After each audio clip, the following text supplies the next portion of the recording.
देख रहे हैं फ्रंटलाइन 24। मैं हूं आपके साथ साहिबा सिंह। खबर की करेंगे शुरुआत। देश के प्रधानमंत्री नरेंद्र मोदी का आज बिहार दौरा था। बता दें आपको कि प्रधानमंत्री नरेंद्र मोदी पहले गया जी पहुंचे, उसके बाद उन्होंने बेगूसराय में कई योजनाओं का शिलान्यास और उद्घाटन किया।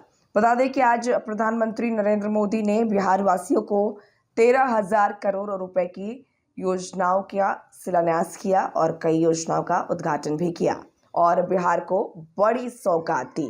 इसको लेकर बिहार में सियासत भी तेज हो गई है। प्रधानमंत्री के आगमन से पहले नेता प्रतिपक्ष तेजस्वी यादव ने भी अपने सोशल अकाउंट के माध्यम से उन पर तीखा हमला बोला था। वहीं लालू प्रसाद यादव ने भी ट्वीट कर प्रधानमंत्री के आगमन से पहले तीखा प्रहार किया था। पीएम मोदी के दौरे से पहले लालू प्रसाद यादव ने ट्वीट करके बिहार का राजनीतिक तापमान बढ़ा दिया। उन्होंने कहा कि पीएम गया रहे हैं, गया पिंडदान की धरती है। नरेंद्र मोदी नीतीश कुमार की राजनीति का पिंडदान कर देंगे।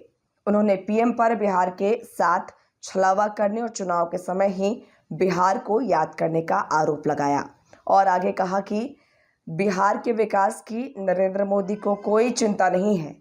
वे यहाँ के लोगों का सिर्फ वोट चाहते हैं। बिहार को अभी तक स्पेशल स्टेटस नहीं दिया है।